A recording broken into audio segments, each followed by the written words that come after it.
உலக மக்கள் எல்லோருக்கும் வணக்கம். நான் உங்கள் ஜி கோபால் பேசுகிறேன். இன்னைக்கு நாம் பேசக்கூடிய தலைப்பு என்னன்னா, நட்சத்திரத்துடைய பலன்கள். அதுல சித்திரை நட்சத்திரத்தினுடைய பலன்கள் ஆகப்பட்டது உங்களுக்கு எப்படி இருக்கும் அப்படிங்கிறதா இந்த பதிவில் நம்ம சொல்ல போறோம். இப்ப நட்சத்திரங்கள் 27 நட்சத்திரங்கள். அதுல ஏதாவது ஒரு நட்சத்திரத்தில் தான் நீங்க பிறந்திருப்பீங்க.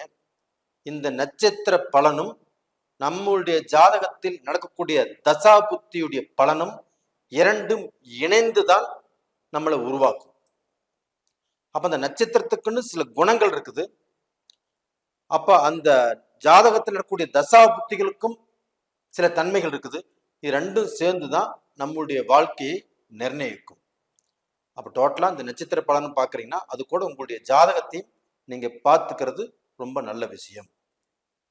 அப்ப இந்த சித்திரை நட்சத்திரம், இந்த சித்திரை நட்சத்திரம் அப்படின்னாவே செவ்வாயுடைய நட்சத்திரம். இந்த செவ்வாய் அப்படின்னாவே ஒரு பலம், ஒரு ரத்தம் சம்பந்தப்பட்டது, யாரையுமே எதிர்க்கக்கூடிய துணிச்சல், அந்த தைரியம், அந்த வேகம், இது எல்லாமே இந்த நட்சத்திரத்துக்கு இருக்குது. அதே சமயத்துல சித்திரை நட்சத்திரம்னாவே இந்த ஆயுதங்கள். இப்ப அந்த காலத்துல எல்லாமே சித்திரை நட்சத்திரத்துல பிறந்தவங்களாப்பட்டது அந்த போர் கருவிகளை செய்வதில் வல்லவராக இருந்தாங்க. அதை பயன்படுத்துவதிலும் ரொம்ப தெளிவா, ரொம்பவுமே சாட்டிஸ்பேக்ஷனா இருந்தாங்க. அப்ப அந்த போர் கருவிகளை செஞ்சாங்க, ஒரு சிலர் பயன்படுத்தினாங்க, ஒரு சிலர் அதுல வெற்றியும் அடைஞ்சாங்க. அப்படிப்பட்டவர்கள் தான் இந்த சித்திரை நட்சத்திரத்துல பிறந்தவங்க. அதே சமயத்துல இன்னைக்கு சித்திரை நட்சத்திரத்துல பிறந்தவங்க நம்ம வீட்டுல குழந்தைகளா இருக்கலாம், பெரியவங்களா இருக்கலாம். அப்ப அவங்க ஒரு வீடு கட்டணும், ஒரு வீடை வசந்த மாளிகையாக உருவாக்கணும். அந்த கன்ஸ்ட்ரக்ஷன் பண்றதுல அவங்க அவ்வளவு திறமை வாய்ந்தவங்களா இருப்பாங்க. அப்ப அந்த சித்திரை நட்சத்திரமாகப்பட்டது கலை, அந்த கலையம்சம் கொண்டதுன்ட்டான். அப்ப அந்த கலையம்சம் கொண்டதுனால அவங்க பார்க்க போனா அந்த நட்சத்திரத்துல பிறந்தவங்களாப்பட்டது உன்னை உருவாக்குவதில் நல்ல ஒரு திறமைசாலியா இருப்பாங்க. இப்ப பெண்கள் எல்லாமே பாத்தீங்கன்னா வீட்டுல அந்த தையல் சம்பந்தப்பட்டது, அது போக சில விஷயங்களை அந்த கோர்த்து அழகுபடுத்தி ஒரு விஷயமா உருவாக்குவாங்க. அதுலயுமே ரொம்ப தேர்ச்சி பெற்றவங்களா இருப்பாங்க. அப்போ ஒரு விஷயத்தை உருவாக்குறாங்க அப்படின்னா அந்த கலை தான் அந்த சித்திரை. அதே சமயத்துல இன்னொரு சிலர் ஆகப்பட்டது தன்னுடைய அறிவு, தன்னுடைய புத்தி, இதுல பார்க்க போனா நல்ல ஹையஸ்டா இருப்பாங்க, நல்லா படிச்சிருப்பாங்க, நல்ல தொழில்ல இருப்பாங்க, நல்ல ஒரு மேனேஜ்மெண்ட் நல்லா இருக்கும், ஒரு நல்ல பொசிஷன்ல இருப்பாங்க. இவங்க எல்லாமே பாத்தீங்கன்னா இந்த படிப்பு சம்பந்தப்பட்ட இந்த அந்த படிச்சு அதன் மூலியமாக தன்னுடைய அறிவை பயன்படுத்தி, தன்னுடைய புத்தியை பயன்படுத்தி அவங்க நல்ல பொசிஷன்ல இருக்கிறதும் சித்திரை நட்சத்திரம் தான். அதனாலதான் சித்திரை நட்சத்திரம் கன்னி ராசியிலும் வருது, அதே சமயத்துல துலாம் ராசியிலும் வருது. கன்னி ராசியில வருதுன்னா படிச்சு பட்டம் வாங்கி தன் படிப்பால உயர்ந்த ஸ்தானத்துக்கு அதன் மூலியமாக 100 பேர்த்துக்கு வேலை கொடுக்கறதுங்கிறது இந்த கன்னி ராசியில வரக்கூடிய சித்திரை நட்சத்திரம். இதே துலாம் ராசியில வரக்கூடிய சித்திரை நட்சத்திரம் என்னன்னா சில கலை பொருட்களை உருவாக்குதல். அப்ப இந்த மாதிரி விஷயத்துல இருப்பாங்க. அப்ப இது போக இவங்களுக்கு இந்த ஆரம்ப கால திசையாகப்பட்டது செவ்வாய் திசை தான் பிறக்கும். அப்ப அந்த செவ்வாய் திசை தன் தாய் கர்ப்பத்துல சென்றது போக நின்றது எவ்வளவுன்னா ஒரு 3 வருஷம் 4 வருஷம் நிற்கும். ஏன்னா செவ்வாய் திசையுடைய மொத்த பீரியடே 7 வருஷம் தான். இவங்க பிறக்கும் போது தாய் கர்ப்பத்தில் சென்றது போக நின்றது ஒரு 3 வருஷம் இல்ல 2 வருஷம் இல்ல 4 வருஷம் இருக்கும். அதுக்கு அடுத்தது ராகு திசை வரும் 18 வருஷம். அப்ப டோட்டலா அந்த 22 வயசு வரைக்கும் இல்ல 20 வயசு வரைக்கும் இந்த ராகு தசை தான் நடக்கும். அப்ப இந்த ராகு தசையில பாத்தீங்கன்னா இவங்களுக்கு ஸ்போர்ட்ஸ்ல இன்ட்ரெஸ்ட் இருக்கும்.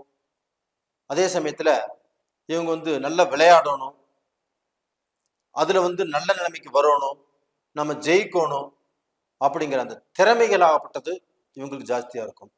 அப்ப அந்த சித்திரை நட்சத்திரத்துல பிறந்தாவே தனக்கு பிறந்து ஒரு கொஞ்ச நாளுக்குள்ளேயோ இல்ல 20 வருஷத்துக்குள்ளேயும் வச்சுக்கோங்களேன், ஏதாவது கையிலயோ காலிலையோ முகத்திலேயோ உடம்புலையோ ஏதாவது பக்கத்துல ஒரு தழும்பாயிரும், ஏதாவது காயம் பட்டு அதன் மூலியமாக தழும்பு உருவாகும். இது கண்டிப்பாக சித்திரை நட்சத்திரத்துல பிறந்தவங்களுக்கு கண்டிப்பாக இருக்கும். அப்ப அந்த ராகு திசை வரும்போது இவங்க வந்து இந்த ஸ்போர்ட்ஸ் லைன்ல விளையாடணும், அதுல சாதிக்கணும், நாம் வந்து ஸ்டேட்ஸ் போகணும் அப்படிங்கிற எண்ணங்கள் உருவாகும். அது போக நல்லா படிக்கணும் அப்படிங்கிற எண்ணங்கள் உருவாகும். அதே சமயத்துல அந்த ராகு தசை கொஞ்சம் மோசமா அமைஞ்சிருச்சுன்னு வச்சுக்கோங்களேன், சுபகிரகங்கள் பார்வை இல்லாமல் அந்த ராகு 6, 8, 12 மறைஞ்சோ, அந்த ராகு கெட்ட ஸ்தானத்துல இருந்துன்னு வச்சுக்கோங்களேன், நம்மளுக்கு வந்து தேவையில்லாத நட்பு, அந்த நட்புனால நம்மளுக்கு சில விதமான பிரச்சனைகள். அப்ப அந்த கூடா நட்பு நம்மளை தவறான பாதையில அந்த நட்பு இழுத்துட்டு போகும்.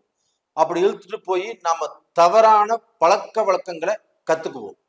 சின்ன வயசுலயே குடிக்கிறது, ட்ரக்ஸ் யூஸ் பண்றது, பேரண்ட்ஸுக்கு அடங்காமல் தெரியுறது, நம்ம ஊரை விட்டு வனவாசம் போறது, நம்ம வீட்டை விட்டு வனவாசம் போறது, வீட்டுல சொல்லிக்காமல் ஓடி போறது, இந்த மாதிரி விஷயத்தையும் அந்த ராகு திசையில் தான் கண்டிப்பாக நடக்கும். இது போக என்ன ஆகுன்னா, இந்த ராகு திசை கெட்டு இருந்தாவே நம்மளுடைய அந்த பழக்க வழக்கங்களாகப்பட்டது மோசமான இடத்துல கொண்டு போய் சிக்க வச்சிரும். அப்போ நம்மளுக்கு வந்து அந்த தேவையில்லாத நட்பு, அப்படி இல்லைன்னா சில பெண்கள் வகையிலையும் நம்மளை சிக்க வச்சிரும். அப்போ வந்து அந்த பெண்கள் மேல நமக்கு நாட்டங்கள் உருவாகும். அப்ப தவறான பெண்ணோட நம்ம கைகோர்த்து கொள்ளக்கூடிய சூழ்நிலை உருவாகும். அப்ப அந்த தவறான பெண்ணுடைய சகவாசம் ஏற்பட்டு அந்த பெண் வழியிலேயே போகக்கூடிய சூழ்நிலையும் உருவாகும். அப்ப அந்த பெண்கள் வழியில போகிறது நம்ம அந்த சூழ்நிலைகளாகப்பட்ட நம்ம உருவாக்குது அந்த ராகு திசை.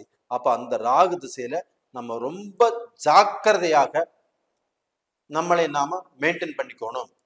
அப்ப நாம வந்து அந்த ராகு திசை நடக்கக்கூடிய காலகட்டத்துல நம்ம யோகா பண்ணணும், ஒரு மெடிடேஷன் பண்ணணும், நம்மளை வந்து நம்மளுடைய புத்திகள் சிதறக்கூடாது, நம்ம வந்து நினைச்ச மாதிரியாக நினைச்ச இடத்துக்கு போய் நம்மளை பழக்கி கொள்ளக்கூடாது.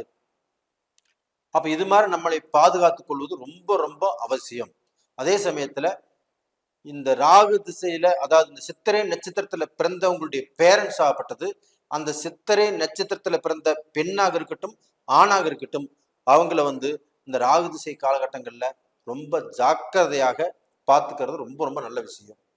அப்ப அவங்கள வந்து அதட்டுறதோ அதிகாரம் பண்றதோ இருக்கக்கூடாது. அன்புனால பாசத்தால அவங்க கட்டி போடணும். அதை வந்து நாம வந்து சூட்சமமாக எடுத்துக்கணும். அப்ப இதுக்கப்புறம் பாத்தீங்கன்னா இவங்களுக்கு அந்த குரு தசை வரும். அந்த குரு தசையில இவங்க வந்து பார்க்க போனா எந்த ரூபத்திலையும் கெட்டு போக மாட்டாங்க. அந்த கெட்டு போன விஷயத்திலிருந்து தப்பிச்சு வெளியில வரக்குண்டான வாய்ப்புகள் கிடைக்கும். அப்ப வெளியில வந்து தான் திருந்தி வாழ்வதற்குண்டான வாய்ப்புகள் உருவாகும். அப்ப அந்த குருதிசை எப்படியுமே இவங்களை வாழ வச்சிரும். அப்ப இவங்க வந்து பார்க்க போனா கஷ்டத்துக்கோ சங்கடத்துக்கோ பிரச்சனைகளுக்கோ ஆளாக்காது. அந்த பிரச்சனைகளிலிருந்து விடுதலை அடையக்கூடிய வாய்ப்புகளை அந்த குருதிசை உருவாக்கும். அப்ப டோட்டலா பாத்தீங்கன்னா இந்த சித்திரை நட்சத்திரத்துல பிறந்தவங்களாப்பட்டது தன்னோட வாழ்நாள்ல தனக்கு வரக்கூடிய தசைகளை ரொம்ப ரொம்ப முக்கியமா பார்க்கணும். அதுல இருந்து பார்க்க போனா நாம் வந்து விடுபடுவதற்குண்டான அந்த கஷ்டத்திலிருந்து விடுபடுவதற்குண்டான வாய்ப்புகளை நம்ம தெரிஞ்சுக்கணும். இப்ப நமக்கு ராகுதிசை நடக்குதுன்னா நமக்கு இந்த மாதிரி கஷ்டங்கள் வரும் அப்படிங்கிறது நீங்க முன்கூட்டியே தெரிஞ்சுக்கணும். அதை தெரிஞ்சுக்கிட்டு உங்களை நீங்க மெயின்டைன் பண்ணிக்கிறது ரொம்ப ரொம்ப நல்ல விஷயம். நேயர்களே, இந்த பதிவு பிடிச்சிருக்குன்னு நினைக்கிறேன். பிடிச்சிருந்தா லைக் பண்ணுங்க, சப்ஸ்கிரைப் பண்ணுங்க, ஆல் அப்படிங்கிற பெல் பட்டனை ப்ரெஸ் பண்ணிக்கோங்க. அதே சமயத்துல உங்க வாழ்க்கையில இந்த ராகு திசையை தாண்டிட்டீங்கன்னா அந்த குரு திசை, சனி திசை, புதன் திசை, இந்த தசைகளுக்கு உங்களுடைய ஜென்ம ஜாதகத்துல உங்களுக்கு சாதகமான சூழ்நிலைகள் இருந்துச்சுன்னா கண்டிப்பா நல்ல நிலைமையில வந்துடுவீங்க. எந்த ஒரு கவலையும் பட வேண்டாம். அதே சமயத்துல உங்க ஜென்ம ஜாதகத்துல என்ன தசை நடக்குது, என்ன புத்தி நடக்குது, அதை நீங்க தெரிஞ்சுக்கோங்க. அப்படி தெரிஞ்சுக்கிற மாதிரி இருந்தா கீழே 2 நம்பர் கொடுத்துருக்குறோம், கான்டாக்ட் பண்ணுங்க. உங்களிடமிருந்து விடைபெறுவது உங்களின் ஜி கோபால். நன்றி, வணக்கம்.